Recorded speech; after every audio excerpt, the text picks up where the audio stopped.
네, 창세기 15장, 16장 세부 강의고요. 네.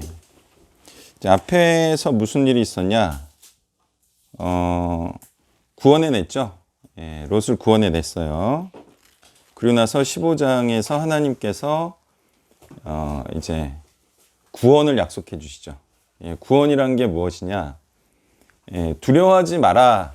그러니까 두려워할 필요가 없는 그런 상태가 되는 거고, 또 하나님이 방패가 된다는 건 보호해 주신다는 거죠. 그리고 이제 중요한 개념이 나오죠. 하나님이 큰 상급이 된다. 자, 이 상급이라는 건 뭐예요? 보수다. 그리고 보상이다. 이거예요. 뭐에 대한 상이냐? 상 있죠, 상. 프라이즈. 상장을 주겠다. 그리고 상품도 주겠다. 보상이다. 무엇에 대한 보상이죠? 아브라함이 지금껏 하나님의 말씀에 순종하면서 살아온 것에 대한 보상이죠. 그것이 또한 구원에까지 이르게 했어요. 누구와 싸워서? 세상의 왕들과 싸워서 그들을 이기고 또 그들에서 구출해내는 그런 족장이 되었죠. 그런 이제 순종하면서 살아온 또 구원의 결과물을 만들어낸 그런 이제 상급으로, 상급 이름이 뭐예요? 이 상급 이름이 뭐죠? 상급 이름이 하나님입니다. 그죠? 하나님이 너의 큰 상품이 되다. 너의 상이 된다 이거예요. 이 굉장히 중요한 개념인데요. 이 세상에서 소유한다면 가장 좋은 것은 하나님이죠. 그게 이제 뭐 성령님이기도 하고. 그런데 하나님을 소유하는 방법, 가장 좋은 겁니다.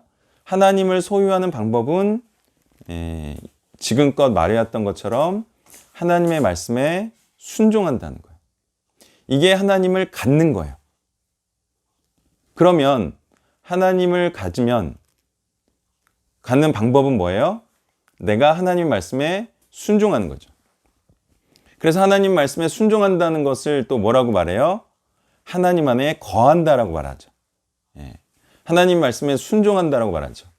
그러니까 하나님의 말씀에 순종하면, 하나님 안에 거하면 하나님이 내 안에 거한다. 그래서 나는 하나님을 소유하게 되고 또 하나님이라는 큰 상금을 얻는다. 그러면 하나님을 갖는다는 게 무엇인가? 그죠? 그건 뭐예요? 우리가 어떤 사람을 가지면 그 사람이 갖고 있는 모든 것을 소유하게 되죠. 그 모든 것 중에서 가장 좋은 건 그 사람이 갖고 있는 혜택입니다. 그럼 하나님이 갖고 있는 혜택이 뭐예요? 그 영광, 그 능력, 그죠? 또 영존하는 뭐 이런 혜택들을 갖는다는 거죠. 그래서 하나님을 소유하는 거예요. 어떻게 되면? 우리가 하나님의 소유가 되면. 자, 이 개념이 뭐 신약 성경에 여러 가지로 여러 내용으로 드러나는데 가장 극명하게 요한복음에 많이 이 내용이 드러나요. 그래서 요한복음 14장 20절에 보면 그날에는 내가 아버지 안에 너희가 내 안에 내가 너희 안에 있는 것을 너희가 알리라 이렇게 말하죠. 그러니까 예수님이 아버지 안에 있다는 건 뭐예요? 예수님이 하나님의 말씀대로 행했다라는 것이고 너희가 내 안에, 그러면 너희도 예수님처럼 하나님의 말씀에 순종하는 자가 된다는 것이고 내가 너희 안에, 예수님이 예수님의 말씀에 순종하는 자 안에 들어가 있는 거죠. 왜? 예수님의 말씀에 순종하는 자니까 예수님이 내 안에 역사하신다 이거예요. 그래서 예수님이 내 안에 들어와서 내가 예수님적인 혜택을 갖는 거죠. 자, 근데 이제 그 다음 절에서 나온 내용이 분명하게 말해주고 있어요. 나의 계명을 지키는 자라야 이렇게 말하죠. 그러니까 예수님의 말씀을 지켜야지 예수님 안에 들어가는 거고 또 그래야 예수님이 내 안에 있는 거죠. 또 15장, 요한복음 15장 또 7절에도 같은 말이 나와요. 너희가 내 안에 거하고 내 말이 너희 안에 거하면 무엇이든지 원하는 대로 구하라 그리하면 이루리라. 이렇게 말해요. 그러니까 너희가 내 안에, 이것도 예수님의 말씀 안에 거하는 것이고, 말씀 안에 거한다는 건 예수님의 말씀에 순종한다는 거죠. 내 말이 너희 안에 거하면 마찬가지죠. 예수님의 말씀에 순종하면 무엇이든지 원하는 대로 구하라. 그리하면 이루리라. 그러니까 예수님의 말씀에 순종하는 자들은 원하는 대로 구하래요. 그게 뭐예요? 예수님의 목적과 뜻이겠죠. 그건 하나님의 나라와 의를 이루는 것이겠죠. 그리고 모든 민족으로 제자를 삼는 것이겠죠. 그러면 그 뜻은 이루어진다. 이런 말씀하고 있고, 또 10절에 똑같은 말씀이 나옵니다. 내가 아버지의 계명을 지켜 그의 사랑 안에 거하는 것 같이 너희도 내 계명을 지키면 내 사랑 안에 거하리라. 그죠? 그렇게 해서 하나님께서 원하시는 이 하나님의 혜택을 하나님 말씀에 순종하는 자에게 준다는 거예요.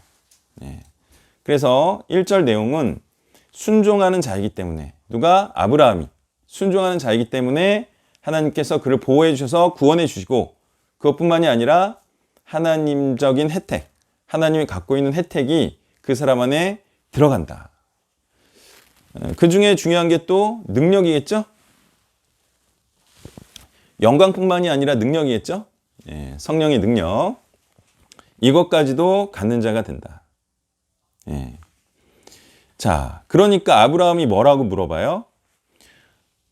주 여호와여, 무엇을 내게 주시려 하나이까? 지금 큰 상급을 준다 그랬어요? 그러니까 아브라함이 뭐라고 물어봐요? 상급으로 뭘 주실 건가요? 이렇게 물어보는데 바로 나온 내용이 뭐예요? 상속자를 엘리에셀로 하겠다. 그러면 상급은 뭘 의미하는 거예요? 이것만 딱 놓고 보니까 좋은 상급은 뭐예요? 제가 아까 말했죠. 예수님의 소원이 뭐였어요? 모든 민족으로 제자를 삼는 거죠. 마찬가지입니다. 하나님의 말씀에 순종하는 그런 상속자들, 하나님의 뜻을 이어받고 하나님을 자신의 소유로 삼을 자들, 성령을 소유할 자들을 만들어내는 것이 바로 하나님의 큰 상급임을 알 수가 있어요. 그래서 상속자를 바로 구하죠. 큰 상급이 바로 많은 상속자들이기 때문이에요. 이때 하나님께서는 엘리에셀이 아니고 너의 씨로 말미암아 내 몸에서 날 자가 상속자가 되리라 라고 말씀하세요. 자, 이게 뭐가 기분이 좋은 것이냐? 내가 낳고, 그죠? 내가 기른 사람이 상속자가 되는 게 기분 좋은 건데, 내가 낳지 않은 자가 상속자가 되면 그건 나에게 복이 아니라는 거예요. 내가 낳고 내가 기른 자만 나를 기분 좋게 하고 나를 영광되게 한다는 거죠. 그래서 하나님께서는 아브라함의 몸에서 날 자가 너의 상속자가 되리라. 이게 아브라함을 축복하시는 거죠. 자, 아브라함이 이런 약속을 듣고, 이런 말씀을 듣고 믿었다 이거예요. 자, 이 믿었다는 것은 무엇이죠? 아브라함이 어떻게 하겠다는 걸 의미해요? 자, 믿었다는 건 어떤 의미일까요?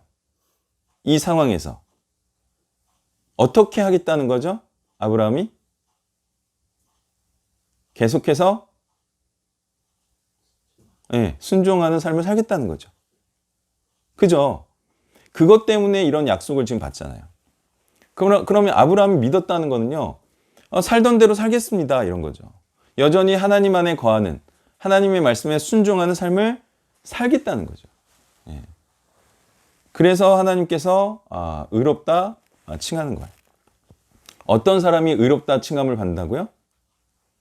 순종하는 사람이 자신의 그 순종하는 삶을 유지할 것을 굳게 결심하고 그대로 살아갈 때 하나님께서는 의롭다 칭하신다 이거예요. 아니 그냥 나는 믿습니다 한다고 해서 의롭다 칭하는 게 아니고 순종하는 자가 계속 순종할 것을 다짐하고 결단하며 결행하면 그때 비로소 의롭다 칭함을 받는 거지. 그 누구도 의를 행하지 않은 상태에서 하나님께서 의롭다 칭하지 않는다 이거예요. 바로 누구도 바로 의롭다 칭함을 받지 못합니다. 그죠? 의로운 삶을 살아가면서 자신도 확신하게 되고 하나님도 확신하는 거죠. 아, 얘는 의로운 삶을 계속 살 사람이야. 이런 과정 중에 의롭다 칭함을 받는 거지, 의로운 삶을 살지도 않은 상태에서 야, 너는 의로워 라고 누가 말을 할 수가 있겠습니까? 네. 자, 이렇게 중간에 하나님께서 너는 참 의롭구나, 의로운 삶을 참 유지할 친구구나 이렇게 생각하셔서 그를 의롭다 여기셨습니다. 그 증거가 7절에 또 나오죠. 그에게 이르시되 나는 이 땅을 내게 주어 소유를 삼게 하려고 너를 갈대아의 우르에서 이끌어낸 여호와니라. 그죠? 그러니까 아무 관계가 없는 상태에서 아브라함을 의롭다 칭한 게 아니에요. 예전에 말씀을 주셨고 그 말씀에 따라서 우르에서 나왔고 그리고 여전히 하나님의 말씀을 듣고 또 제단을 쌓고 그런 스토리들이 있었잖아요. 그런 걸 쭉 보시고 얘를 보니까 내가 말하는 대로 행하네. 그러면서 하나님께서 의롭다 여기신 거예요. 자, 그리고 나서 또 복의 한 종류로서 땅을 또 기업으로 받는 그런 내용이 나옵니다. 자, 구약 때에는요, 이 순종하는 후손들과 더불어 땅까지 축복이라고 그렇게 말씀을 하셨어요. 자, 땅이 왜 이때는 중요했냐? 사람이 거하려면 땅이 있어야 되고 하나님께서는 어디에 거하셨죠? 구약 때에는 사실상 땅에 거하셨죠. 하나님께서 그 구약 때에도 사람 안에 거하신 적은 있어요. 어떤 경우들이 있었어요? 하나님의 신이 사사들에게 들어갔죠. 그래서 하나님께서 구약 시대에 사람 안에 거하신 경우가 있었어요. 근데 많은 경우 땅에 거하셨어요. 장막에 거하시고 또 어디에 거하셨죠? 예루살렘 성전에 거하셨어요. 그 이유는 구약 백성들이 하도 죄를 행하니까 사람 안에 들어갔다가 또 나오기도 하고 막 그랬어요. 그죠? 근데 신약 시대에는 그리스도로 말미암아 워낙에 순종하고 워낙에 끝까지 믿고 그러니까 끝까지 순종하고 그러니까 이제는 사람 안에 거할 수 있게 됐어요. 그래서 신약 시대에는 땅을 소유하는 것을 하나님의 복이라고 말하나요? 신약 시대에는 그렇지 않아요. 그죠? 세상 사람들이야 부동산을 복이라고 말하지만 어디 신약 시대의 신실한 사람들이 부동산을 많이 소유하면 복이라고 누가 말합니까? 그래서 지금은 이 땅 개념이 사람 개념으로 통합이 됐어요.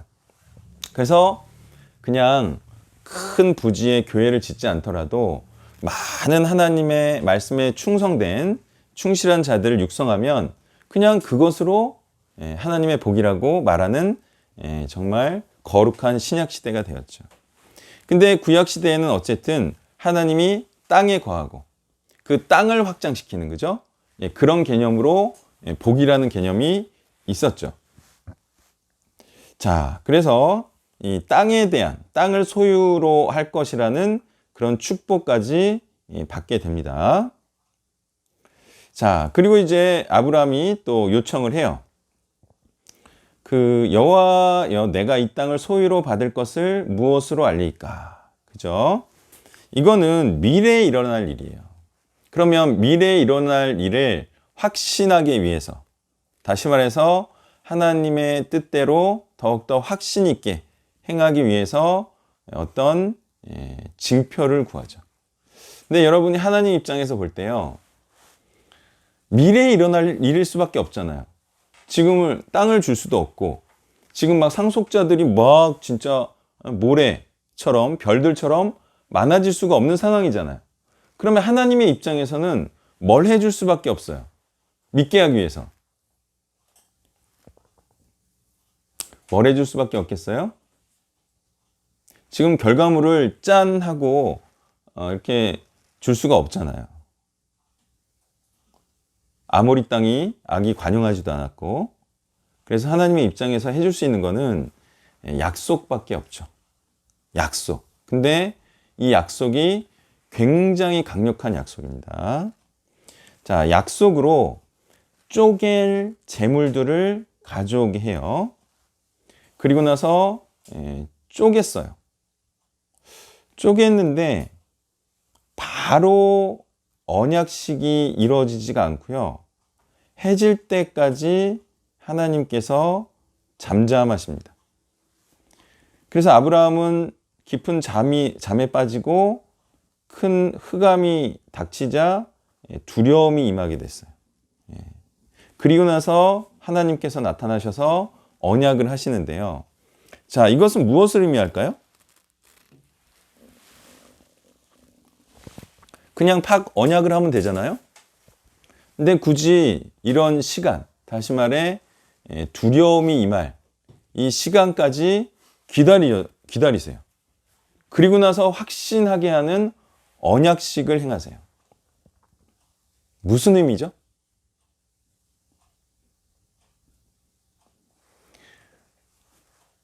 하나님과의 언약을 맺는다는 것은 이렇게 사실상 두려워할 만한 상황에 처한다는 것을 의미해요. 자, 왜죠? 내가 하나님과의 언약을 행하는 자가 돼요. 하나님과의 언약 관계가 되면 나는 사실상 굉장히 두려운 상태에 빠지게 되는 거예요. 왜죠? 나는 이제 악인의 편에 서지 아니하고 의인의 편에 서죠. 그러면 세상은 악하잖아요. 악한 세상은 나를 어떻게 하려 할까요? 죽이려 한다는 거죠. 다윗도 그런 두려워할 만한 상황이 있었고요. 이후로 아브라함의 이 삶이 바로 이삭의 삶으로 이어지고, 이삭은 또한 어려움, 그러니까 이방인들로부터 자꾸 배척을 받죠. 그런 삶을 살 수밖에 없고, 야곱도 결국에는 내가 험악한 세월을 보냈다. 그죠? 그런 고백을 하게 되는 거죠. 그래서 이런 두려워할 만한 상황에 처한다는 게 바로 하나님과의 언약 관계가 된다는 거예요. 왜? 세상은 불의하니까. 의로운 자를 핍박하게 된다는 거죠. 나중에 또 16장에서 그러한 내용을 또 자세하게 말씀을 드릴 거예요. 자, 이런 상황에 처할지라도 너는 어떠한 자이다? 바로 하나님과 언약 관계에 있는 자이다. 자, 이것을 가르쳐 주시는 거예요. 자, 이런 일들을 사실상 많이 겪을수록 하나님과의 언약이 더욱더 확신이 생깁니다. 뭐라고요? 어려움과 두려움 일을 많이 당하면요, 그게 원래 이런 거구나. 하나님과의 언약을 지킨다는 것이 바로 이 세상이 나를 공격하는 그런 자가 되는 것이구나 라는 거를 많이 겪을수록 확신하게 됩니다.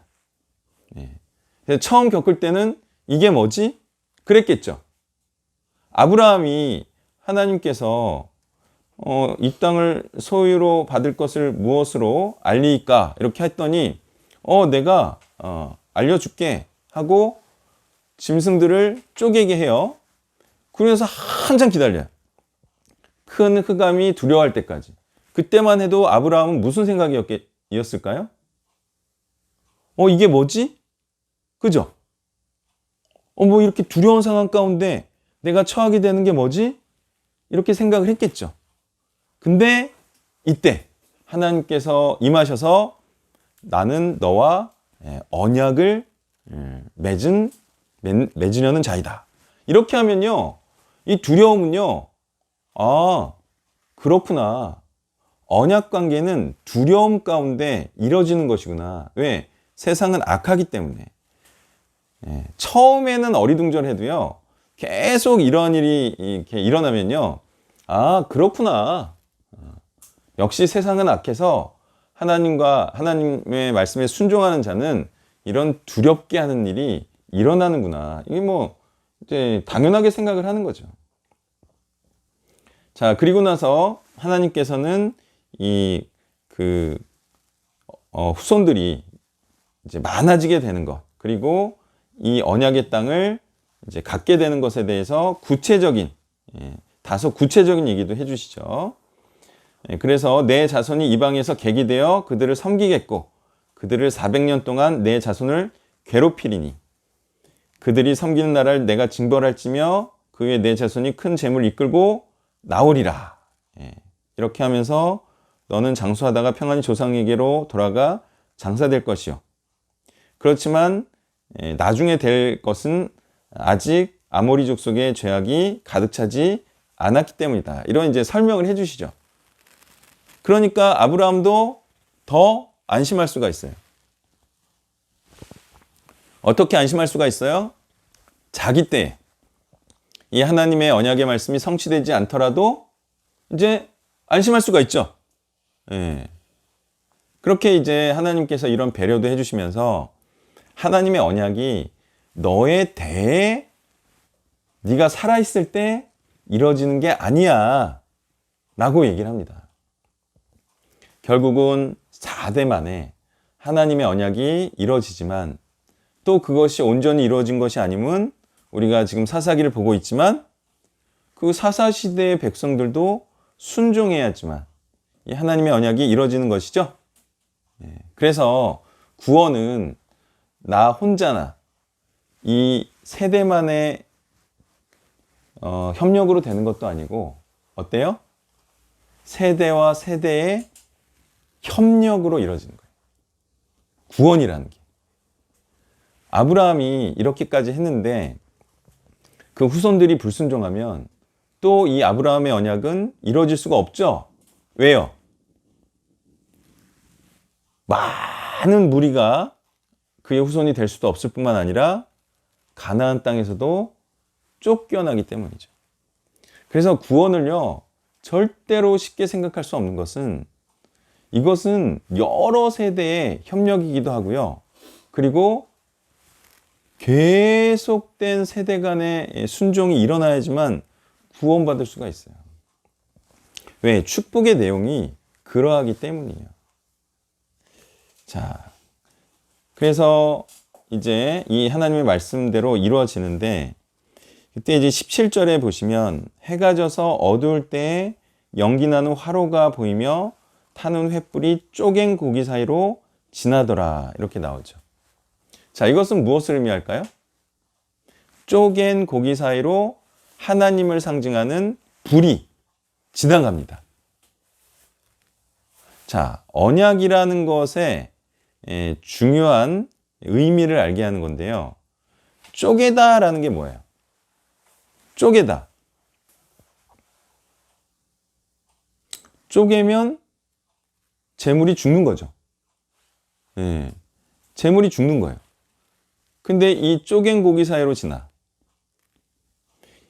보통 뭐 고대도 그렇고 고대일수록 더 그랬는데, 언약을 나눈다는 것은 피를 나눈다는 거예요. 그럼 피를 나눈다는 거는 이 언약을 어떻게 하겠다는 거죠? 피를 나눈 뭐예요? 맹세죠, 맹세. 그러면 언약을 파기하면 어떻게 되겠다는 거예요? 죽음으로 언약 파기에 대한 책임을 지겠다는 거죠. 아니, 하나님과의 언약이 그렇게 만만합니까? 하나님과 약속해놓고 안 지키면 어떻게 될 것 같아요? 죽는 거예요. 그리고 하나님이 어기면 어떻게 돼요? 하나님도 약속을 어긴 것에 대한 책임을 지고 하나님도 죽겠다 이거죠. 근데 하나님은요, 어떤 하나님이에요? 언약을 반드시 지키는 뭐뭐뭐 하나님? 신실하신 하나님. 그죠? 그게 또 믿는이라는 뜻이잖아요. 충실한, 언약에 신실한. 그러니까 하나님은 반드시 언약을 지키시는 분이기 때문에 누구만 잘 지키면 돼요? 아브라함만 잘 지키면 아브라함은 이 언약의 축복을 받는 자가 되는 거죠. 자, 그래서 하나님의 말씀에 순종하고 하나님의 말씀에 충성하면 반드시 복을 받는 게 맞나요? 그쵸? 하나님께서는 하나님의 약속에 따라서 너의 후손이 많아지게 하겠다. 축복의 땅에 들어가게 해주겠다. 이 약속을 반드시 지킬 뿐이기 때문에 하나님의 약속의 말씀에 순종만 하면 그 사람은 반드시 천국에 들어갈 뿐만 아니라 뭐도 많아져요? 복이 2개였잖아요. 구약에는. 축복의 땅하고 그 다음에 후손들이 많아지죠. 맞나요? 틀리나요? 맞죠? 그러면 하나님의 말씀을 믿음으로 순종하는 자에게는 뭐가 반드시 있어야 돼요? 그렇죠. 그러니까 기독교 역사상 한 번도 주장하지 않은 열매론을 제가 주장할 만해요, 안 해요? 그죠? 물론 내 대에는 이런 일이 안 일어날 수도 있어요. 그렇지만 언젠가는 나로 인하여 믿는 사람이 있어야 되나요? 없어도 되나요? 반드시 있어야 돼요. 반드시. 아니 그냥 어떻게 되겠지 이게 아니라요. 어쨌든 하나님의 이 언약의 말씀, 축복의 말씀이요. 그 사람으로 인하여서 믿는 또 한 사람이 나와야 돼요. 만약에 아브라함이 이삭을 낳지 못했다면 그는 하나님의 약속을 지킨 자예요, 아니에요? 지킨 자예요, 아니에요? 아니죠. 이같이 거부할 수 없는 매우 중요한 사실들을 성경이 담고 있다는 거예요. 하나님의 말씀에 순종하면서 산 사람은 자기와 같은 믿는 자를 반드시 양산해낸다. 그래서 오랜 시간이 흘러서 그 사람으로 인하여서 많은 자들이 또한 구원받게 된다. 이게 성경의 핵심입니다. 핵심. 하나님의 뜻은요. 하나님의 뜻을 행하는 자들을 번창하게 하는 거예요. 그죠? 근데 번창하는데 기여를 못했어. 그거는 하나님의 뜻을 행한 자가 아니고 또 하나님의 뜻을 이룸으로 복될 자도 아닌 거예요. 물론 그거를 누구도 계산할 수가 없습니다. 누구도 계산할 수가 없습니다. 제가 말했듯이요. 저도 교회에 다니면서 그냥 오랜만에 교회를 갔는데 얼굴도 이렇게 잘 볼 수 없을 정도로 작았을 때요. 초등학교 한 3학년, 4학년이었던 것 같은데 그때 예배당에 갔더니 어떤 여자 집사님이 그냥 성경책을 줬어요. 누군지도 몰라요. 근데 그게 저한테는 굉장히 인상 있는 그런 경험이었어요. 그런 것도 그렇고. 그죠? 지금 우리의 기준으로 보면 구원의 기준을 채웠는지도 모르겠지만 제가 강원도에서 다방구 하면서 놀 때 그냥 유치부 선생님이 저를 끌어안고 교회로 나오라고 해서 그렇게 해서 교회를 나갔어요. 그걸 어떻게 평가합니까? 예. 그리고 그분이 앞으로 어떤 그 두 분이 살았는지도 모르겠고 저는. 그건 하나님만이 평가를 하시는 거예요. 근데 저는 어쨌든 그런 삶으로 말미암아 믿는 충실한 사람을 만들어내야 된다는 걸 말하는 거죠. 예. 계산법은 저도 모르겠고. 성경의 원리는요, 이렇게 하나님의 뜻을 이루는, 다시 말해 하나님의 말씀에 순종하는 자들을 많아지게 하는 그런 사람이 복된 자이고, 또 구원과 축복의 약속을 받은 자이다, 이렇게 말하고 있다는 거예요. 자, 그래서 이 하나님과의 이 언약을 이렇게 맺는데요, 이 쪼개다라는 거는요, 항상 등장합니다. 자, 할례라는 것이 있어요. 그죠? 할례의 뜻이 뭐예요? 자르다, 베다예요. 자르다, 베다. 이것도 뭐예요? 언약이죠, 언약. 하나님의 말씀을 지키겠다라는 이 언약을요, 이렇게 자꾸 자르고 쪼개는 거, 다시 말해 죽음과 연결시킵니다. 하나님의 말씀을 지키지 않으면 죽는다라는 것을 계속 생각하는 거예요. 이게 뭐예요? 하나님의 말씀에 죽음, 다시 말해 심판과 저주를 담아서 말한다는 거죠. 그러면 이렇게 심판과 저주의 말씀을 한다는 건 뭐예요? 약속을 지켜라라는 거예요. 그래서 하나님의 말씀에서는요, 순종하게 하기 위해서 심판과 저주의 말씀을 계속해서 하고 있는 거예요. 우리가 범죄를 막는 기능 중에 가장 으뜸이 뭔지 아세요? 형벌을 정해놓는 거예요. 형벌. 뭐 사형죄 같은 거, 무기징역, 몇 년 이상의 징역. 그것 때문에 죄를 안 짓나요, 사람들이? 그렇죠? 그러면 형벌 때문에 죄를 안 짓는 것이 아니라 그냥 죄를 안 짓는 사람을 뭐라고 불러요, 우리가? 그런 사람을 뭐라고 말하죠? 법 없이도 살 사람이에요. 근데 법 없이도 살 사람이 극히 드물죠. 법이 있기 때문에 지키는 거예요. 근데 이 하나님의 무서운 법이요, 바로 하나님의 약속의 말씀을 지키지 않으면 죽는다라는 것을 말하고 있어요.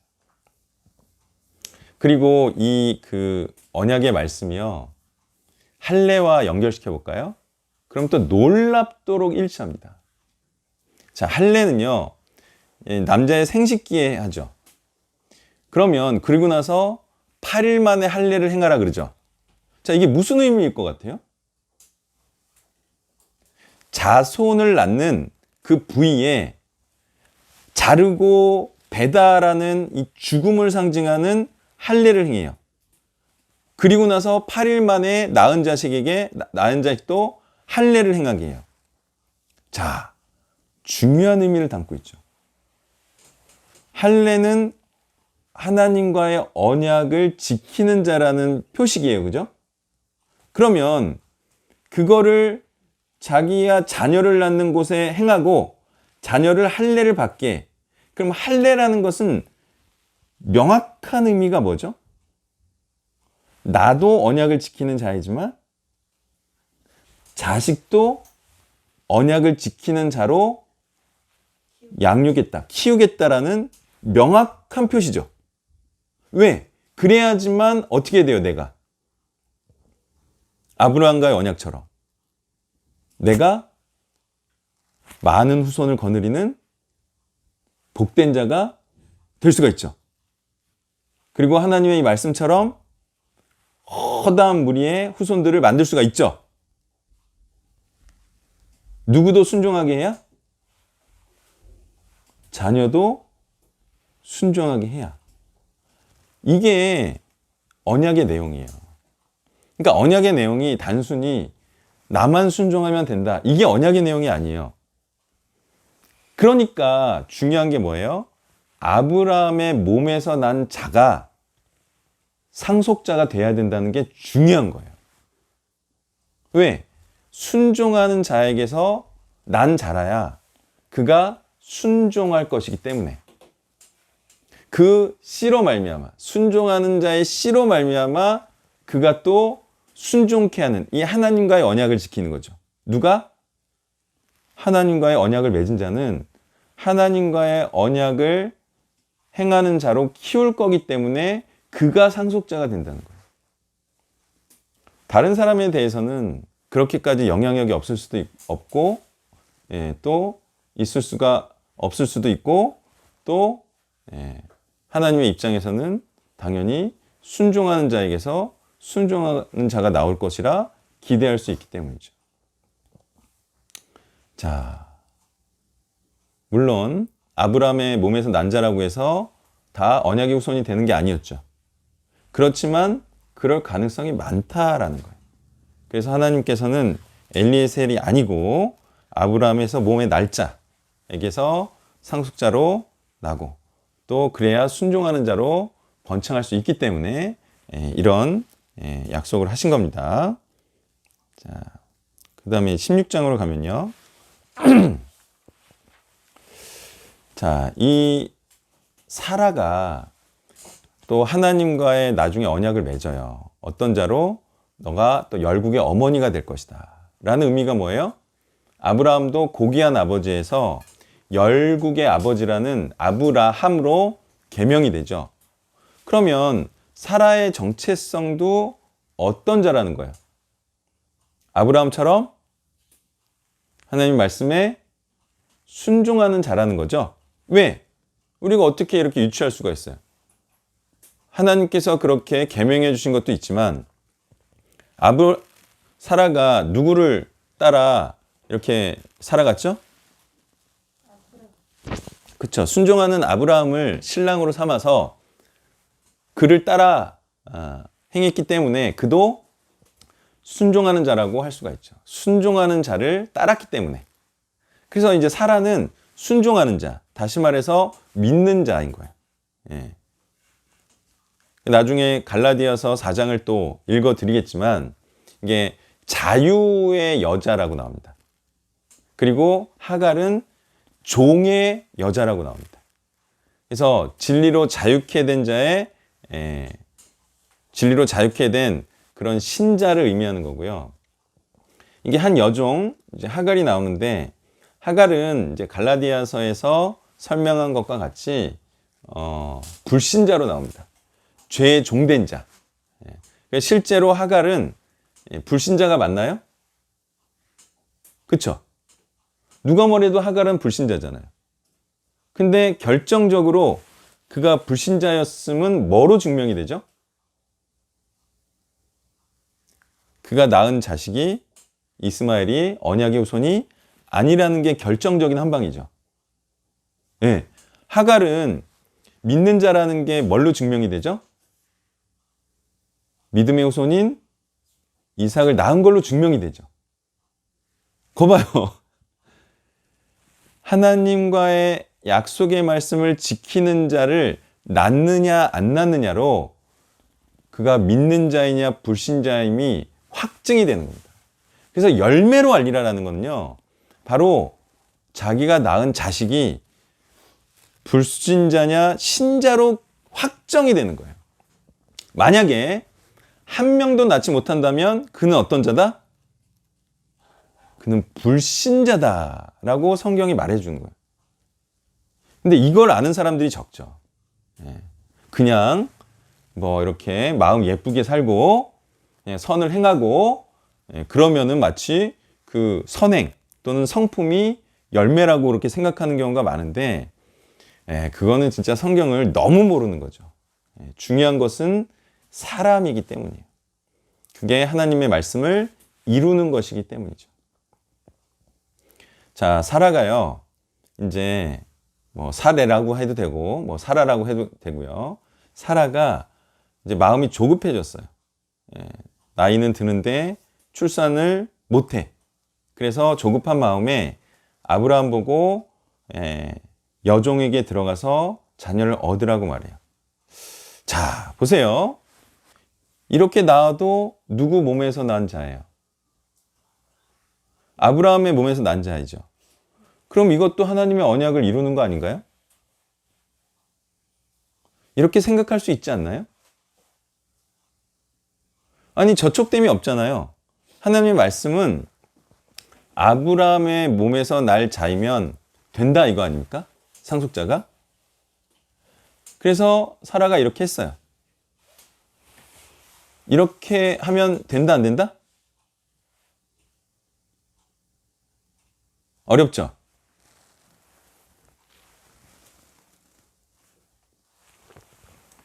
이렇게 해도 하나님의 뜻을 이룰 수 있다, 없다? 예? 찍어보세요, 한번.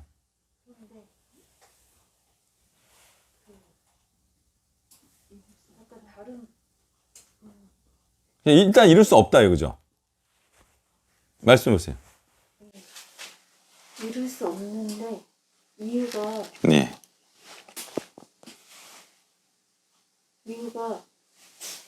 그 사라가 믿음이 없어서 다른 방법을 찾은 거지 믿음을 가지고 이 방법을 생각해낸 게 아니라는 생각이 들어요. 사라는 이것만 딱 보면 믿음이 없는 건 아니에요. 왜? 뭐는 믿었어요? 아브라함의 몸에서 날 자가 상속자가 되겠다는 거는 믿는 거죠. 나를 통해서 하실 거다. 그렇죠. 그런 말씀은 없었죠. 그 말씀은 없으셨지만 내가 그런 상속자의 자녀를 낳고 싶은 마음이 있었다면은 네. 그건 이기적인 게 될 수 있죠. 아니 다른 여자를 통해서 낳아도 아브라함의 몸에서 난 자이고 그죠? 그러면 그 후손으로 번창해도 하나님의 말씀이 이루어지는 거예요. 중요한 게 뭐냐면요. 부부가 다 신실해야 언약의 자손을 낳는다는 거예요. 아직 이해 못했죠? 언약의 후손은요. 부부가 다 신실해야지만 언약의 후손을 낳을 수가 있어요. 자, 창세기 6장에 무슨 일이 있었죠? 하나님의 아들들이 사람의 딸들과 결혼해서 누구를 낳았어요? 누구를 낳았죠? 그러니까 성경의 내용을 모르면요. 해석은요. 그거는 별 의미가 없어요. 내용을 모르는데 해석으로 알면 무슨 얘기한 거야? 이렇게 되죠. 성경책을 읽어야 돼요. 우리 단체가 성경책 읽는 거를 강조를 안 하잖아요. 왜 강조를 안 해요? 기본적으로 알고 있다라고 생각해서 강조를 안 하는 거지. 일반 교회들은 성경의 그냥 내용부터 가르치죠. 읽게 하고 통독하고 그리고 설교들 보세요. 그냥 성경에 있는 내용들 얘기하죠. 근데 저는 내용은 빼잖아요. 아예. 거의 빼잖아요. 그냥 해석으로 바로 가잖아요. 그거는 알고 있다라고 생각하고 하는 거지. 자, 누구를 낳아요?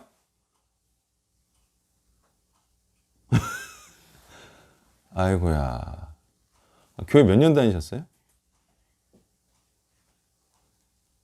네피림을 낳죠.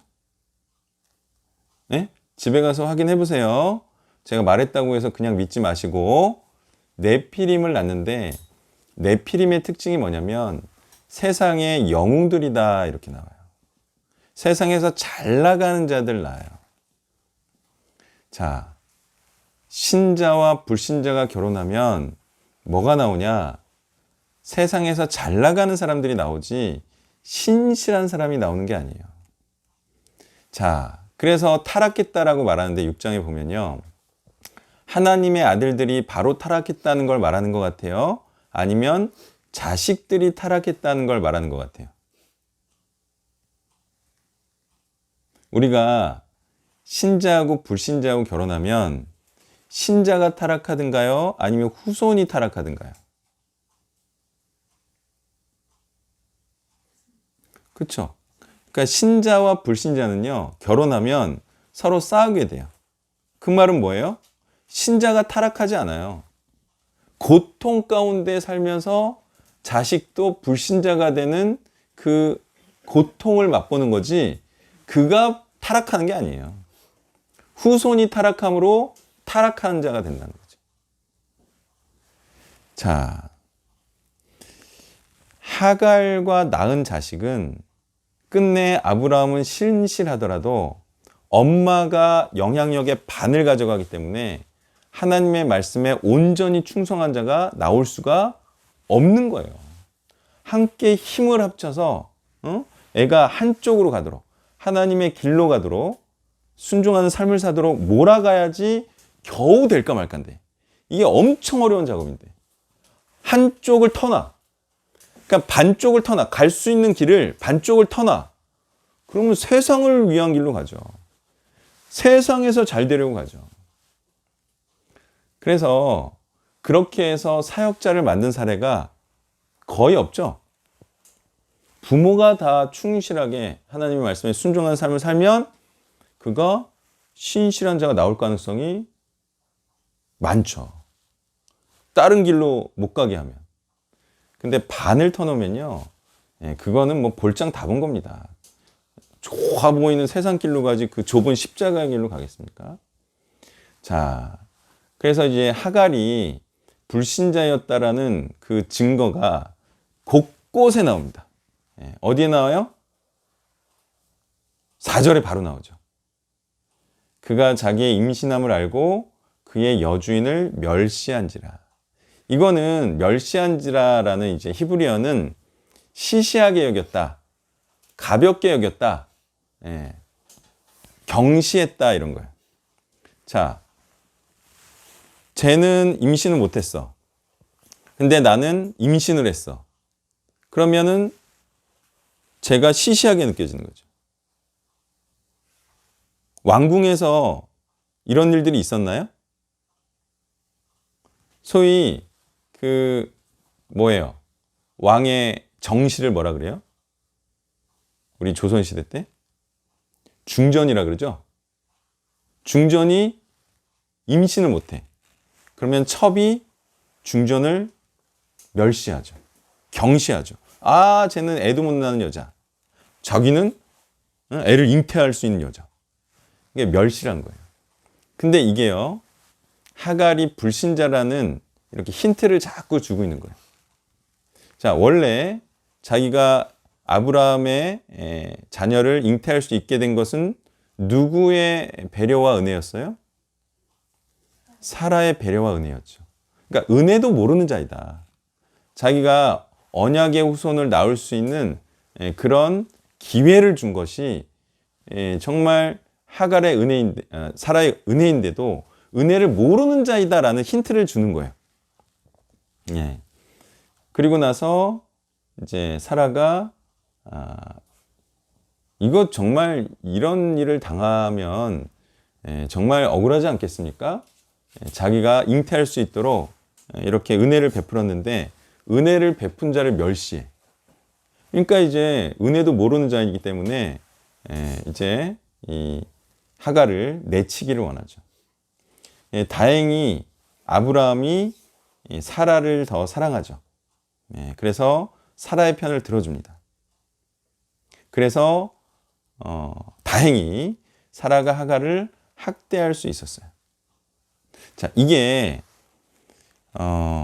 이 원리가 중요한 거예요.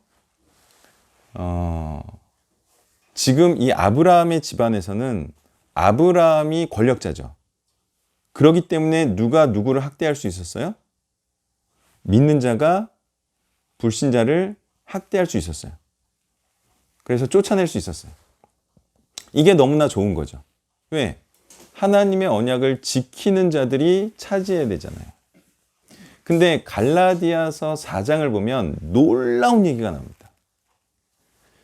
지금은 여종의 자녀들이 자유한 여자의 자녀들을 학대하고 쫓아낸다라는 내용이 나와요. 네. 자, 그걸 제가 읽어드려야 되는데 한번 찾아볼게요. 갈라디아서 4장. 자, 갈라디아서 4장 28, 9절, 30절. 자, 읽어드리면 형제들아 너희는 이삭과 같이 약속의 자녀라. 그러나 그때에 육체를 따라 난 자가 성령을 따라 난 자를 박해한 것 같이 이제도 그러하도다. 자, 뭐라고요? 누가 누구를 박해했어요? 그쵸? 그러니까 그 육체를 따라 난 자, 이거는 이 박해는요 누가 누구를 받겠다는 건 줄 알아요? 나중에 창세기 19장인가 가면 누가 누구를 학대해요.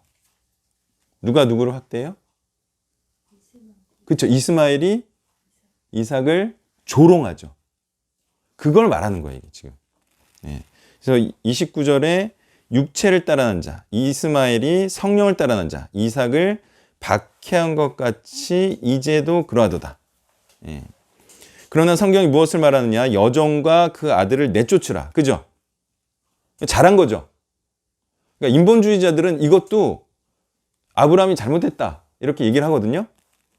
근데 어쩔 수 없습니다. 이 하나님의 영이 아닌 자들이 하나님의 영인 자들을 박해하면요. 쫓아내는 게 하나님의 뜻이에요. 예. 자, 내쫓으라. 여종의 아들이 자유 있는 여자의 아들과 더불어 유업을 얻지 못하리라 하였느니라. 그런지 형제들아 우리는 여종의 자녀가 아니요 자유 있는 여자의 자녀니라. 이렇게 말하고 있어요. 자, 그러면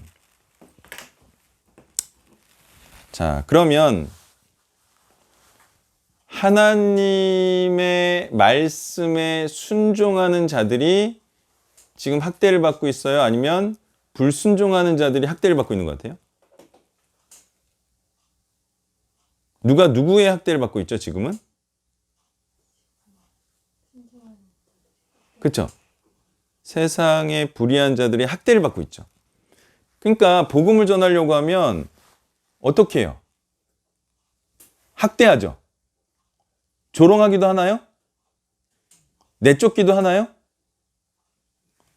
알겠죠? 세상이 이렇게 돼버렸다. 근데 아브라함의 집안에서는 누가 권력자이기 때문에? 아브라함이 권력자이기 때문에 그런 불신자들을 내쫓을 수가 있었어요. 근데 지금 권력자들이 다 어떤 자들이에요? 불신자들이기 때문에 이제 신자들이 불신자들의 학대와 조롱을 받고 있다는 거죠. 그러므로 세상의 조롱과 학대와 멸시를 받고 있지 않다면 그는 신자일까요? 불신자일까요? 예, 그는 불신자입니다. 그러면 믿는 자들이 신약시대에 왜 학대와 조롱과 내쫓김을 당할까요? 왜? 아니 그냥 사람들이 멸시하고 싫어하고 그러진 않잖아요. 뭐를 했기 때문에? 하나님 말씀에 순종해서 뭘 했기 때문에? 그러니까 심판만 전하는 건 아니잖아요. 신약시대에 신자들이 뭘 하면 사람들의 조롱과 멸시와 학대를 받냐 이거예요. 뭐를 하면? 복음을 전하고 가르치면. 그것만 안 하면 학대와 조롱을 안 받나요? 그쵸? 같은 물인데 뭐. 돈을 위해서 사는 같은 물인데 싫어할 게 뭐가 있어요? 근데 이게요. 여러분들도 참 알기를 원하는데 복음을 전하면 학대하고 조롱하고 쫓아내는 이유가 있어요. 이것 때문이에요. 뭔지 아세요? 진짜 복음을 전하면 쫓아내는 이유가 있어요. 이것 때문이에요. 이게 뭔지 아세요?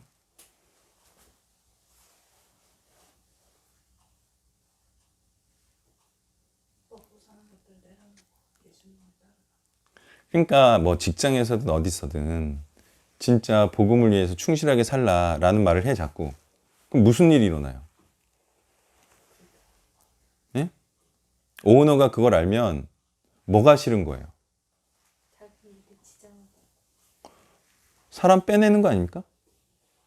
그 하던 일을 충실하게 행해야 되는데 그 하던 일이 무슨 일이에요? 돈 벌게 하는 일이죠. 그 사람의 일이죠. 그 사람의 일을 충실하게 하는 사람을 만들어야 되는데 이 사람을 빼내다가 하나님의 일을 충실하게 하는 사람으로 자꾸 만들려고 그래. 그러면 사장이나 대표 입장에서는 어때요? 쫓아낼 사람이죠. 어때요? 이 전쟁이 무슨 전쟁이에요? 사람 차지하는 전쟁이에요. 기껏 내가 월급 주면서 일 좀 하게끔 만들었더니 복음 전하는 자가 와가지고 얘를 그냥 빼내가려고 그래. 그럼 무슨 생각이 들겠어요? 자기한테 피해를 주는 사람이다. 이렇게 생각하고 학대하고 쫓아내고 그러는 거예요. 왜 직장에서 복음 못 전하게 합니까? 그냥 복음이 싫어서요? 아니라고요. 일에 지장을 초래하게 돼요. 그래서 뭐 직장 내에서 뭐 복음을 전하라고 아니 뭐 기독교 활동을 한다고 해도 점심시간에 이렇게 가두죠. 그 이유는 업무에 지장을 주지 말라 이거예요. 예. 그리고 분위기를 해치죠. 이게 직장에 치명적일 수 있을까요? 아니 다 일 그만두고 응? 복음 전하러 선교 간다 그러면 어떤 불신자 사장이나 대표가 좋아하겠어요. 그래서 극도로 경계합니다. 극도로 경계합니다. 그러니까 복음을 전하지 않으면 핍박 받을 것도 없고요. 세상 사람들이 싫어할 것도 없어요. 그렇지만 복음을 전하지 않으면 바로 세상에 학대를 받을 일이 없어서 그가 신자가 아니라는 명백한 증거가 되는 거죠. 결국 세상을 택할 것인가, 하나님을 택할 것인가, 돈을 택할 것인가, 복음을 택할 것인가, 이걸 결정을 해야 돼요. 중간에서 아주 미묘한 그런 절충안을 찾으려고 하는 사람들이 너무나 많은데 그런 회색지대는 없습니다. 그런 식으로 막 요리조리 피해가지고 하나님의 뜻을 이룰 수가 없어요. 온전히 하나님의 뜻에 충성되이 복음을 전하는 자가 충실한 손을 만들 수가 있어요. 뭘 보고 아나요? 충실한지 안 한지. 그럼 충실하게 복음을 전하는 걸로 아는 거죠. 자, 그런 얘기가 이제 연결이 됐어요. 갈라디아서 4장하고. 자, 그랬는데 보세요. 이제 도망했어요. 도망했는데 여호와의 사자가 나타나서 뭐라고 하냐면 그 여주인에게로 돌아가서 그 수하에 복종하라 그래요. 자, 이게 뭐예요? 뭐 하라는 거예요? 뭐 하면 된다? 네가 지금 은혜도 모르고 여주인을 멸시했지만 은혜를 알고 감사하면서 그 사라의 말에 복종하면 어떻게 되는 거예요, 그가? 하갈이?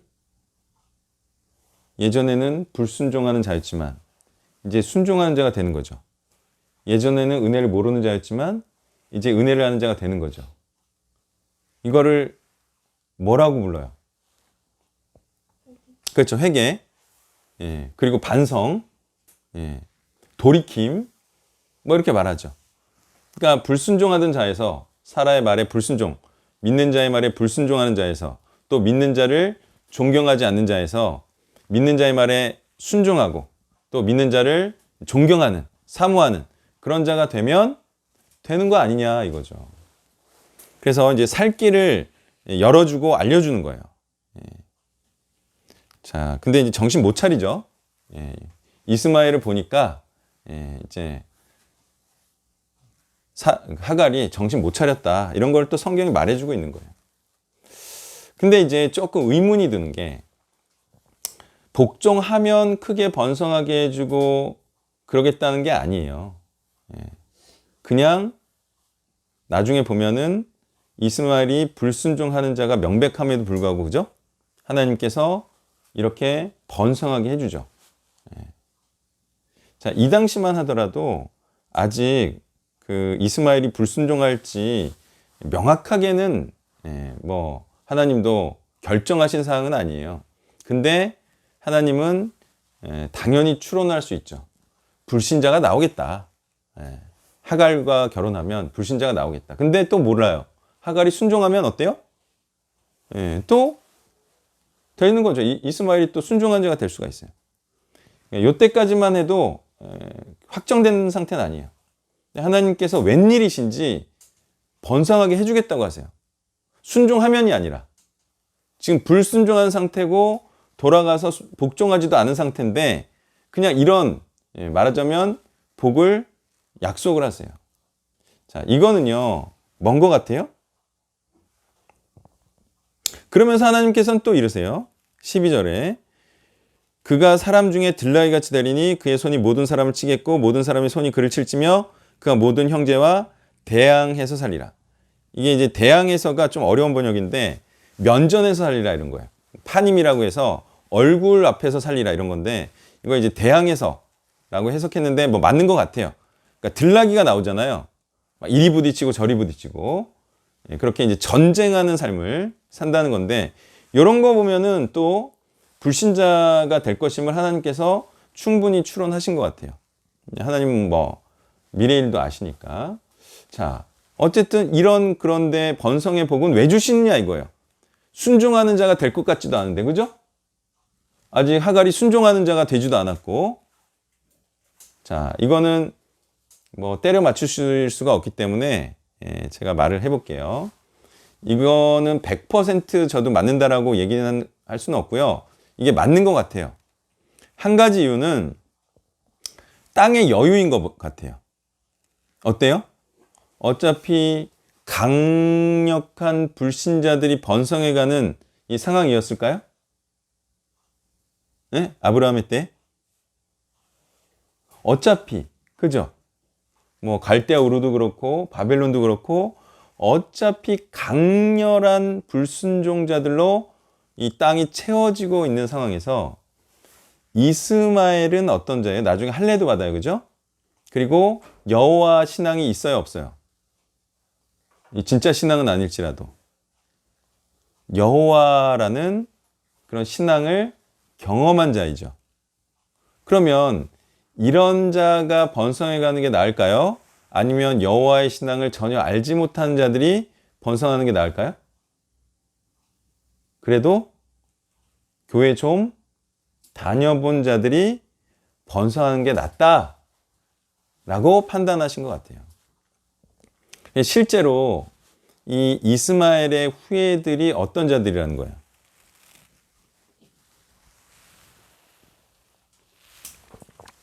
자, 아시죠?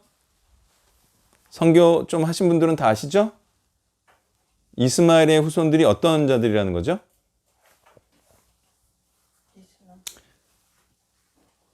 이스마엘의 후손들이 어떤 자들이냐고 이스마엘이라고 하면 어떻게 해? 이슬람, 그죠? 무슬림이에요. 근데 이제 무슬림들은 굉장히 특이한 신앙을 하고 있는 거예요, 사실상. 뭐 중앙아시아라든지 뭐 아랍이라든지 원래는 다 어떤 신앙이었는지 아세요?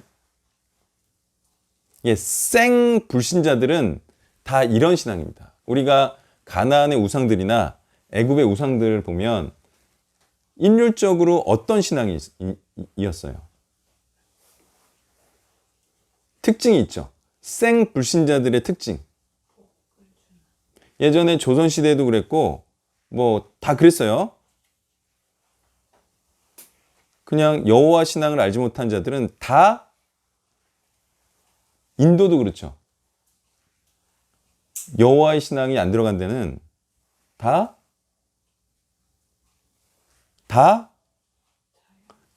신교입니다.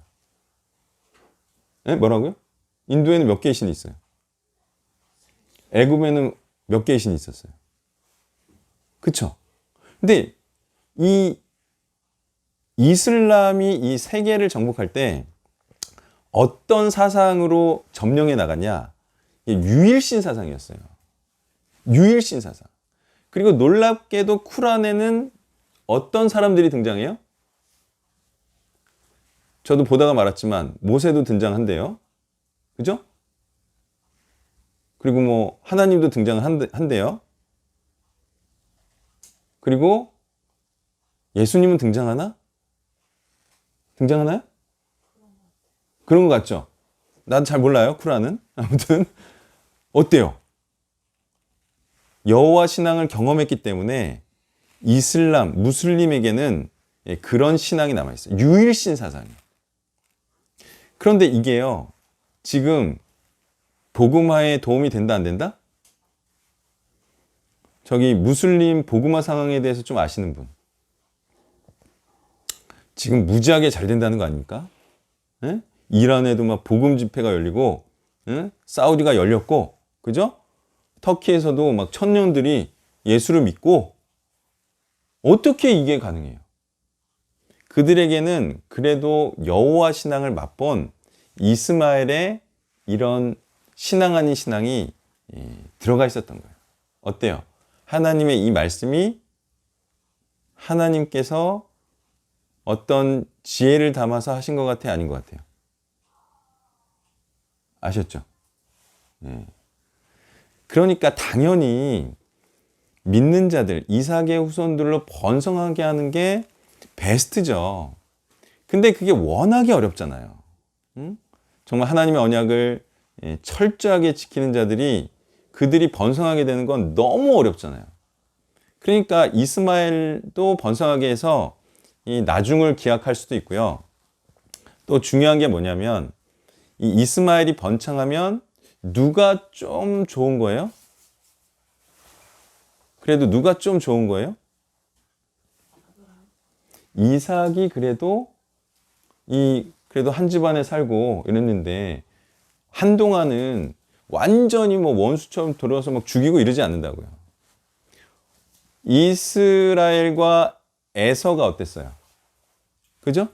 나중에 시간이 흐르면 원수 관계가 되지만 그 둘이 살아있을 동안에는 서로에 대해서 원수지간은 아니었다고요. 그런 효과까지도 볼 수가 있는 거예요.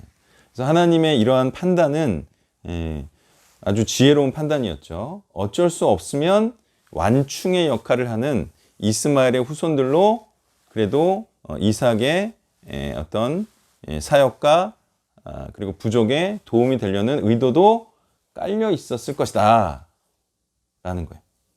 자, 그렇게 활용을 하시는 거예요. 자, 그러니까 여기서도 중요한 한 가지를 얘기할 수가 있어요. 이게 축복입니까? 아닙니까? 이스마엘에게. 잘 생각해 보세요. 이스마엘이 이렇게 후손들이 번창하죠. 이게 복이에요, 아니에요? 구약으로 보면 복은 복이에요. 근데 결국은 이들이 순종하는 자들로 번창하지 않으면 복이에요, 아니에요? 번창하는 것만으로는 복이 될 수 있어요, 없어요? 없죠? 사람이 많다고 해서만 복이 아니라 성경에서 온전한 복이 되려면 순종하는 자들이 번창해야 복인 거잖아요. 이게 뭐 나중에 뭐 무슬림들이 그러면 많이 그리스도께로 돌아와서 그들이 순종하는 자들이 됐다. 그게 이제 이스마엘의 복이 되는 건 아니잖아요. 그거는 뭐 이스마엘로 인해서 예수를 믿게 한 게 아니기 때문에, 이스마엘의 신앙으로 인해서 믿게 한 게 아니기 때문에 이스마엘이 복된 자가 될 수는 없잖아요. 오히려 복음을 전한 자가 복되고 그의 후손이 되는 거지 이스마엘의 후손이 되는 게 아니잖아요. 자, 이것도 사실은 굉장히 중요한 내용인데요. 세상 사람들은요, 뭐를 복으로 생각하는 것 같아요? 잘 생각해 보세요. 세상 사람들은 뭐를 복으로 여기죠? 잘 생각해 보세요. 많이 번성하는 걸 복이라고 여기죠. 이스마엘이랑 비슷해요. 그냥 번창하면 복이라고 생각을 해요. 근데 복에는 뭐 하나가 추가돼야 된다고요? 번성하는 거 더하기 번성만으로는 축복이 될 수 없고 온전한 축복이 될 수 없고 누구로 번성하게 해야 돼요? 누구로 번성하게 해야 돼요? 그러니까 순종하는 언약의 후손으로 번성해야지만 복이에요. 그죠? 그게 이제 복이 성립이 돼요. 근데 세상 사람들은 어떻게 생각하는 것 같아요? 세상 사람들은 뭐만이 복이라고 생각하는 것 같아요. 소위 번창하면 복인 줄 생각해요. 이게 큰 차이예요. 누구나 번창하고 번성하는 것은 누구나 원합니다. 그죠? 누구나 원합니다. 근데 세상 사람들처럼 그냥 사람 많아지고 있잖아요. 그래서 사람들이 또 뭐 돈도 내고 헌금도 내고 이런 거는 다 추구하는데 성령의 사람은 여기에 하나를 더 추가해요. 그게 뭐냐면 언약에 충실한 사람들을 추가해요. 근데 가만히 보세요. 사역도 보면 하나님의 말씀에 순종하는 자들로 많아지는 것을 꿈꾸는 것 같아요? 아니면 그냥 교회에 이빠이 나오는 걸 꿈꾸는 것 같아요? 그냥 잘 되는 거, 사람들이 많아지고 버글버글거리는 그거를 추구하는 것 같아요? 아니면 딱 보는데 모여들긴 하는데 거기에 하나님의 말씀을 잘 알고 충성되게 행하는 자를 목표로 하는 것 같아요. 어때요? 그렇죠? 이제 알겠죠? 그게 바로 성령의 사람이 아닌 거예요. 성령의 사람은요, 사람들이 모이더라도 그 안에 진정하고 진리를 행하는, 그리고 하나님의 이 의로운 말씀을 행하는 그런 사람들이 있나에 주목을 해요. 근데 그렇지 않은 사람들은요, 그냥 사람 수 모이는 거에 집중을 한다. 자, 그렇게 했다가 지금 무슨 꼴을 겪고 있어요? 그런 사람들이, 그런 목사들이 모이게 하는 거에 집중했다가 코로나가 탁 터지니까 무슨 일을 당했어요? 결국 바람에 나는 겨들이었구나. 숫자만 많았지 결국 교회에 나오지 않을 거리만 있으면 안 나오려는 자들이었구나. 이걸 지금 다른 교회 목사들은요, 가슴을 치며 후회하고 있어요. 내가 이런 사역을 했구나. 내가 이런 자들을 믿는 자들이라고 생각하고 내가 평생을 사역했구나. 이거를 가슴을 치고 통탄하고 있다고. 뭐를 못 봤기 때문에? 순종하는 자들이 진짜 믿는 자임을 못 봤기 때문에. 세상도 똑같아요. 그냥 사람 모으고 그냥 재산 많아지는 거에 목표를 하지, 한 사람 한 사람이 얼마나 충실한 자인가, 하나님 말씀에 대해서 그거랑 똑같습니다. 다를 게 뭐가 있어요?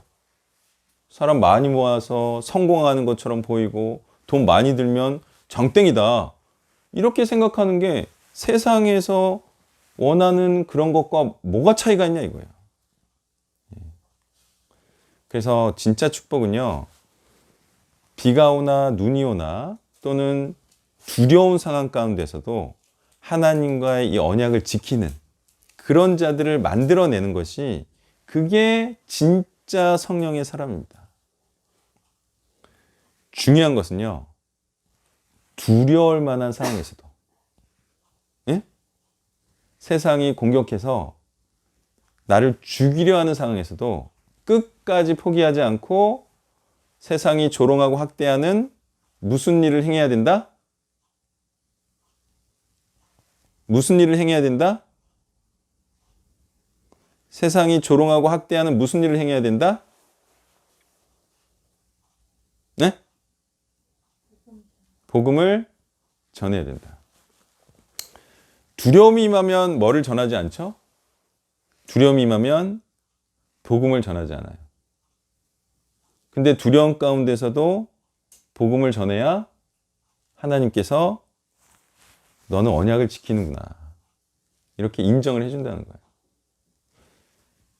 사람들이 이 세상의 위협 앞에 다 굴복을 합니다. 그래서 어떻게 하는지 아세요? 복음을 전하면 이렇게 막 공격을 하고, 그리고 세상이 너무 싫어하고 나를 조롱하고 학대하니까 이게 너무 싫은 거야. 그래서 다들 어떻게 하는지 알아요? 어떻게 할 것 같아요? 복음을 안 전할 수는 없어. 응? 복음은 뭐 전해야 된다는 건 알아. 그게 그리스도인의 표징이니까. 응? 그게 빛이고 소금 역할을 하는 거니까. 복음을 전하지 않으면 복음인이 아니잖아요. 복음을 전할 때 비로소 그리스도인이라 칭함을 받았잖아요. 고린전서에 보면. 그러니까 그거는 맞는 것 같아. 근데 너무 핍박이 심하면 어떻게 할 것 같아요? 복음을 전하지만 어떻게 할 것 같아요? 복음은 전하지만 복음의 수위를 낮추겠죠. 어느 정도로 낮추면 돼요? 그렇죠. 사람들의 반감을 일으키지 않을 정도로만 낮추는 거죠. 그럼 복음도 전하고 공격도 안 받으니까 자기는 괜찮은 그리스도인으로 생각하지만 사실은 그게 복음이 아닌 거죠. 왜? 세상 사람들의 학대와 조롱을 받을 정도가 돼야 복음인 거예요. 근데 그런 공격과 멸시를 받지 않을 정도로 복음을 낮췄으면 그거는 사실상 복음이 아니고 복음을 전하지 않았기 때문에 학대를 안 받는 거죠. 그래서 우리 단체에서 자주 일어난 일 있잖아요. 그거는 내가 하는 말씀이 아니다. 응? 내가 하는 말씀은 하나님께서 은혜로, 응? 하나님께서 그냥 구원할 자와 구원받지 않을 자를 그냥 창조 전부터 정하셔서 아무런 인간의 행위와 노력과 순종이 없이도 그냥 하나님께서 알아서 구원해 주신다. 그러니까 나는 아무런 행위도 안 했을 때 하나님께서 이미 은혜로 구원을 약속해 주셨다. 자꾸 이제 이런 생각을 하는 사람들이 공격을 하고 떠나고 그러잖아요. 응? 근데 아니다. 네 순종으로 하나님께서 네가 의인이라 칭해주고 너를 하나님의 말씀을 믿는 자다. 그래서 하나님의 말씀을 계속 충실하게 행하는 자다라고 여겨주셔서 구원을 받게 해주시는 거다. 언약을 지켜야 언약관계이다. 언약을 깨면 하나님의 축복에 이 약속이 너한테 이루어지지 않는다. 그죠? 자, 이런 얘기를 하면 어떤 생각이 들어요? 그 언약을 행하지 않는 사람 입장에서는. 딱 드는 생각이 있죠.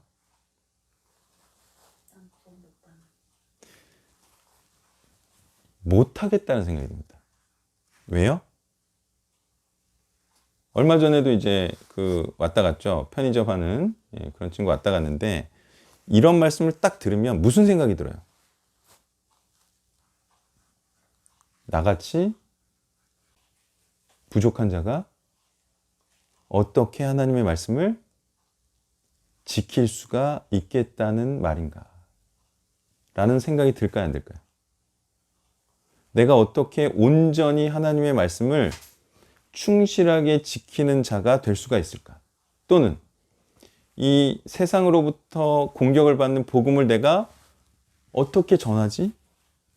나는 그러한 공격에 너무너무 스트레스를 받고 나는 그것을 버틸 수 없는 사람인데 나는 사람들과 그냥 화평하게 지내고 웃으면서 지내고 그럴 수 있는 사람이지 누구 하나라도 갈등을 빚으면 나는 내가 너무 불편해서 못 살겠는 사람인데 이런 생각이 들까요, 안 들까요? 어차피 나는 못한다라는 생각이 드는 순간 생각을 바꾸죠.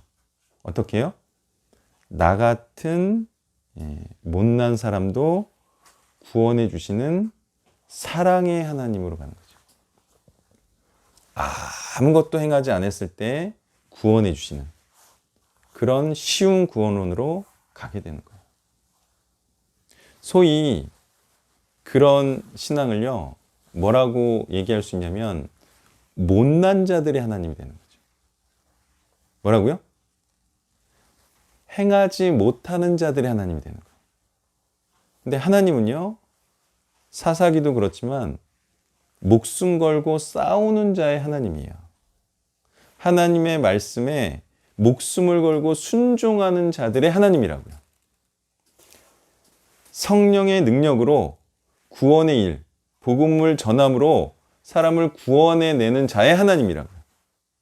하나님을 소유한 자, 하나님의 말씀에 순종하는 자의 하나님이지 하나님의 말씀에 불순종하는 자의 하나님이 결코 아니에요. 아무리 자기가 구원받고 싶다 하더라도 하나님의 말씀을 어그러뜨려서 그런 아무나 사랑하는, 아무나 구원해 주신 하나님을 만들면 그게 바로 자기 마음대로의 하나님이죠. 자기가 창조해낸 하나님이죠. 세상에서도 보면요, 정상적인 사람은요, 불굴의 의지로 자기가 행해서 이루어야 한다는 것을 다 주장합니다. 남이 해주는 거 없다라고 얘기합니다. 그리고 어떤 어려움에도 핑계대지 말고 반드시 결과물을 이뤄내야지만 성공할 수 있다라고 정신이 멀쩡한 사람들은 다 얘기를 합니다. 근데 세상도 이중구조죠. 그렇게 하는 사람들이 이루어내고죠. 성공자로 올라서는 반면 어떤 부류들이 있어요. 세상에서도. 누가 해주겠지. 국가가 해주겠지. 누가 나눠주겠지. 나는 어려운 가운데서 태어나 어려운 가운데 살고 누가 이렇게 잘해서 나는 그 혜택이 나한테 오겠지. 이런 사람들은 성공을 못해요. 그 어떤 어려움 속에서도 내가 이루어야지. 여러 핑계들이 있죠. 그럼에도 불구하고 그 어려움들을 다 이겨내고 성공해야지만 성공한다라고 다 생각합니다. 성공하는 부류들은. 실패하는 사람들은 누가 해주겠지. 내가 안 해도 어떻게 하다가 잘 되겠지. 이런 부류로 딱 나뉘어지죠. 자, 오늘은 광명을 다녀왔어요.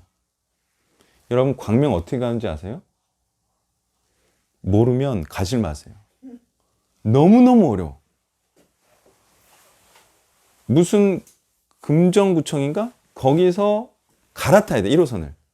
근데 저는 또 여전히 지나치셨죠. 여전히 지나치셨어요. 다시 와서 타려고 했더니 이게 1시간마다 하나씩 와요. 그래서 다시 지나친 곳으로 다시 가서 관악에서 또 마을버스를 타고 갔어요. 그러니까 이제 1시간이 늦었네. 근데 제가 이제 항상 늦어요.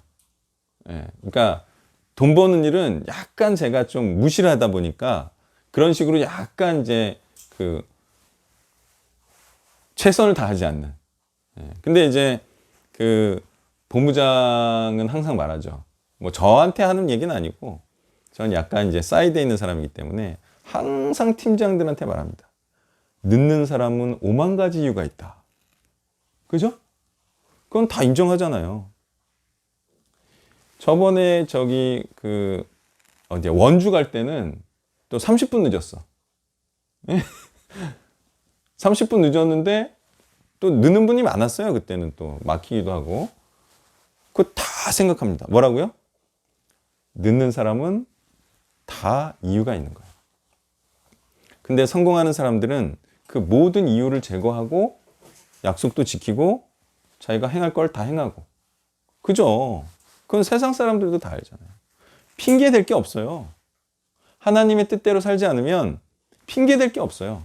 그거는 거기에 초점을 맞추지 않은 거예요. 제가 자꾸 늦는 게 거기에 초점을 안 맞춰서 그렇죠. 예. 그래서 세상의 리더들은요, 약속에 늦는 법이 거의 절대로 없습니다. 왜? 거기에 초점을 맞춰 있거든요. 그게 자기의 사업이고 거기에 인생의 흥망이 걸려 있기 때문이에요.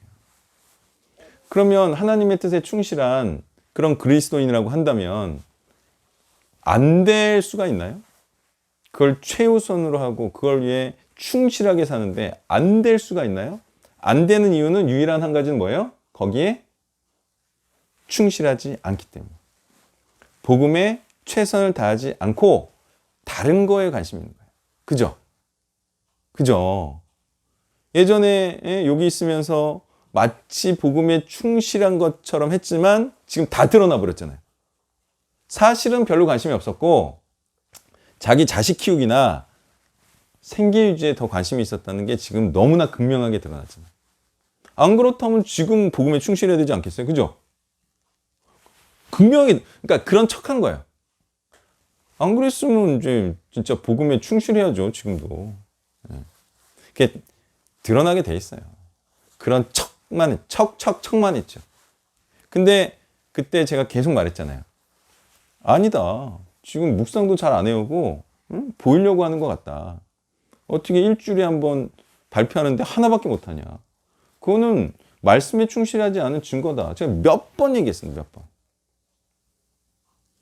다 속이려고 해요. 마치 자기가 성경에 충실하고 그리고 복음에 충실한 것처럼 다 속이려고 하지만 제 눈은 못 속여요. 왜? 알잖아요. 여러분 예수님 복습 하는지 안 하는지도 제가 알잖아요. 모르겠어요? 가르치는데?